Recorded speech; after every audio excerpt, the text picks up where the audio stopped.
Ivry ne pouvait pas mieux lancer sa course-poursuite. Après avoir ravi la 6e place à Istres, les Ivriens se lancent à la poursuite de Dunkerque, désormais principal concurrent pour un fauteuil européen.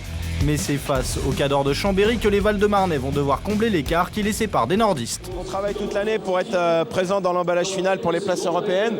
On est présent dans l'emballage final face à une belle équipe de Chambéry qui a brillamment validé son ticket pour la Ligue des Champions l'an prochain. Donc si on s'entraîne dur toutes les semaines, qu'on ne dort pas, nous les entraîneurs avec les joueurs, on les fait s'entraîner dur. C'est pour vivre ce genre de match avec beaucoup d'enjeux, beaucoup d'ambition. Donc on y va avec beaucoup de plaisir parce que l'objectif à la fin de la saison c'est d'être européen. Donc on est content d'être là.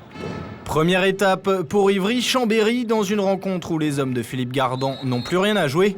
Mais la passivité de la première minute n'est qu'un leurre. Chambéry a acquis l'essentiel et une qualification pour la Ligue des Champions.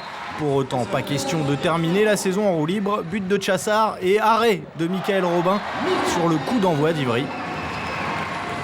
Quasiment obligé de l'emporter sur les Savoyards pour continuer à y croire, Ivry s'envole à l'aile avec Olivier Marou.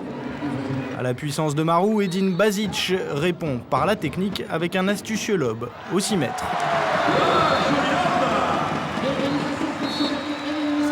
Les enclenchements, dès qu'ils sont un petit peu hauts, on fait partir à l'opposé, on essaie de trouver les balles dedans. À droite ou à gauche, on s'en fout. Allez.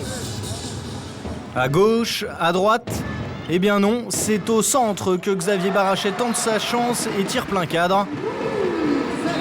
Même technique et même efficacité côté Val-de-Marnais avec Fabrice Gilbert.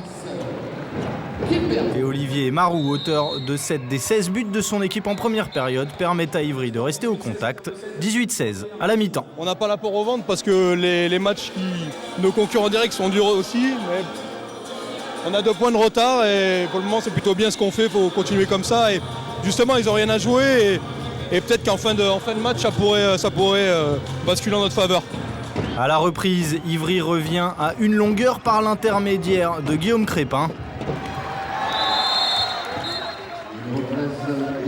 Chambéry répond par son capitaine Laurent Bussolier qui vient trouver l'intervalle dans une défense trop laxiste. Derrière, Ivry combine bien et Quérin trouve la faille à 9 mètres. Mieux vaut la mettre au fond pour Ivry. Un nouvel arrêt de Robin à 38% dans ce match avec 19 arrêts sur 49 tentatives. Une contre-attaque bien menée et à la conclusion, Barrachet.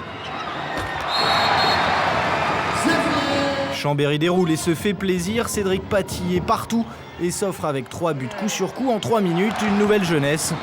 Ivry est démobilisé. La frustration commence à paraître. Pascal Léandri donne de la voix et remobilise son collectif. En défense, là le problème c'est que nous on est dans l'ambiance plaisir. Là. On ne se jette pas assez pour récupérer les ballons. C'est pour ça que ça revient sur eux.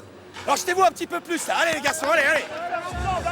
Mais c'est bien Chambéry qui se jette un peu plus dans la bataille. Nouveau 3-0 encaissé par les Ivriens et écart de +8. Ivry a craqué mais Ivry évite l'hémorragie. L'écart se stabilise sous les yeux de Guillaume Joly qui vit ses derniers moments à Chambéry avant de rejoindre le club espagnol de Valladolid. Le dernier mot pour Chambéry, Baptiste Calandre inscrit son premier et seul but du match. Chambéry n'avait plus rien à jouer mais Chambéry s'est tout de même imposé. Score final 37-31. C'est vrai qu'on avait indiscutablement une redescente au niveau pression parce que l'objectif était atteint au niveau du championnat et jusqu'à maintenant on n'a jamais été très performant en n'étant pas forcément très concentré avec le match qui arrive derrière.